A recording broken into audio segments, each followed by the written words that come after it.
Hello everyone, this is part 3 of applying to the University of Oxford. So far we've talked about applying and what is needed. So these are the final stages for applying to the university. At the moment I have spent about 7 hours. I think for the last seven hours I've been sat um, collecting the supporting documents, although I had a lot of the documents scanned, going through the qualifications, experience, referees, and writing the statement of purpose.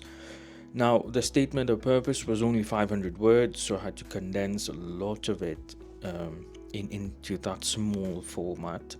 And please make sure that you check your application guide before you attempt the whole application process, because each course has different specifications.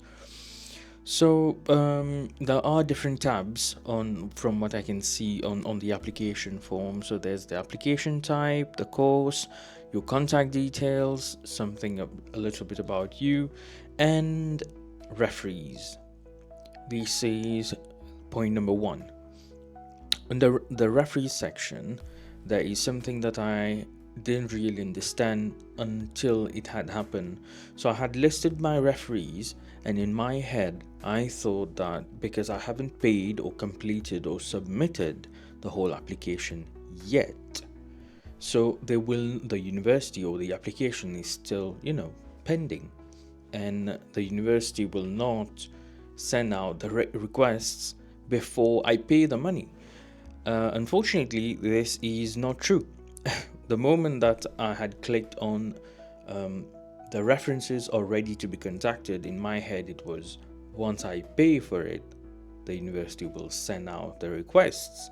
However, what had happened is the moment I left the referees page after clicking on yes, the referees are ready to be contacted, it sent them a request straight away before even paying for the course, even paying for the application fee or anything. So one of the lecturers was taken aback, so they didn't know what was going on, just received the prompt, and they declined to fill the request because I would have had contacted them once I was about to finish or submit the application. So that was a little bit of a contingency that I had to work my way around. So just remember, if you're putting references down, make sure you speak to them before even filling that section. I was under the impression that that lecturer would fill it without, after I send them an email, but they weren't aware of it, so they declined the request completely. Now, having declined the request, it generated a fourth, section where I could put an additional person. However, the first one, the lecturer that I had put at number 1, because she had refused to fill it in the first place, so I lost that reference, so I couldn't use her again. So I had to rely on previous university lecturers to help, and I have also put a professional reference in there to help. Now, with regards to qualifications and experience, it took me a long time because it's quite extensive. Let me quickly check that section and tell you what does it entail. So you have to list all the qualifications. I have more than 5 qualifications professionally, including diplomas, degrees, and masters. So the only downside to it was I was limited to only 5 spaces. I couldn't add more than 5, which is not ideal. I wanted to add one more to it, but I couldn't. So that is one thing, but it doesn't really matter. There are other things that didn't apply to me because I don't need a student visa. Degree level to study. It does ask you if you have any written work, published works. It does ask you for any employment history or experience that can support your application. I had to extensively list all my work experience, including research experience. Although I don't have any publications or books or preprints that I have done in the past, I do have a dissertation that I have published online, but nothing like an official peer reviewed or anything really substantial for the application. So what I've done is I've listed the university dissertations that I've written over the years, with a small introduction to it. It does limit you to 400 characters, not words, 400 characters, which is about 2 to 3 lines maximum. So you have to make sure that you squeeze in everything in there, which is not easy. Skills and interests, it does tell you these could include skills such as public engagement, membership of societies, and or other work-based skills, or programming or coding or whatever. What I've done is I've put no. I don't really think that I have any such skills, or I've not given it a thought. I have work-based skills, emergency first aid, blood collection, etc., etc. But I don't think it's that kind of skills they're looking for. So I'm not really sure if I'm not really sure. Yeah. So mainly, it took a lot of time to fill that section. Now, this would usually show on a CV. If you're uploading a CV, it will show up on a CV. However, I've been specifically told not to upload a CV to the portal, which means that I had to manually input everything in, so section by section. And it asks in detail the specific bits. Just for the purpose of context, let me show you the application. Just that is the application bit, and you can see all the qualifications listed and all the sections. So application type, course, contact details, references. So now that I'm in this section, it is unticked, but I had completed it. Languages, funding. So if you're looking for funding, then you have to make sure that you fill it. The application process goes a bit longer. There's more sections to fill, and then supporting documents, and then lastly declaration, which I haven't done yet. So I'm hoping to do the declaration bit in a few minutes, and then be able to submit the application. But yeah, it's not impossible to apply for the University of Oxford. The only thing that you can try is, stay hopeful and pray for it to go through. On my side, I've done my best. I think I spent long hours, and I've been planning this for a long time. I think the first video that I posted was a few weeks ago, or a week ago, I think, regarding my application. So I'm not sure who's watching these videos, or if ever somebody will watch this video, but I'm using it as a log for myself. And if you're applying for the University of Oxford, please don't be scared to apply. Just the worst that can happen is that they say no, but what if they say yes?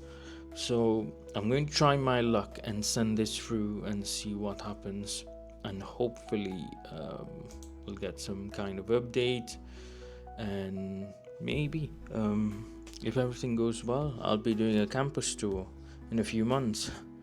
So quite doubtful about that one. Yeah, moving on. So funding, languages and funding. So you do have to, if you're not trained, if you're not studied in the UK, you have to complete language requirements, which could be in forms of IELTS, or let's see what are the languages requirements that they do accept. So TOEFL, the IELTS academic, and it does ask you for specific sections, what score did you get. the Cambridge Certificate or Proficiency in English, Cambridge Certificate in Advanced English, or Oxford Test of English Advanced. These are the only 5 ones that are listed. And there's also a waiver request on the basis of previous study. So if you've studied in the United Kingdom or a country that full-time study in a majority English speaking country, you can get exempt. So yeah, and I have previous studies in the UK, so it just makes up for it. I was about to submit the IELTS score that I had, I think a few years ago, about 5 or 6 years old, I think it was. But I realized that the writing component was a bit weak at that time. I wasn't the best, although I had a good overall score. So I thought it might, do more harm than good to the application. So I decided not to go ahead and to add it on and just to ask for a waiver. Now, in terms of documentation that you need, supporting documents that you need to upload, the first one definitely is your statement of purpose, or if you're doing a research PhD or MPhil PhD, then it's your research proposal. Mine was a mix of both because it is at the postgraduate level, but it's not quite as intense as a PhD.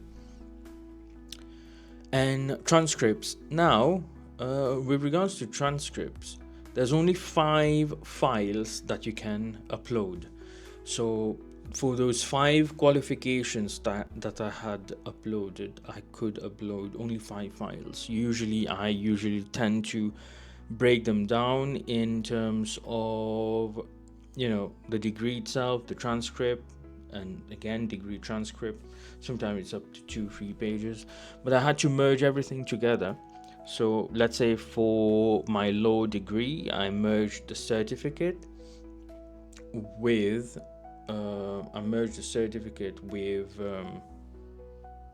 the transcript itself, so it makes it a bit more easier to navigate and to upload. So I managed to upload all 5 of them using those tools. Now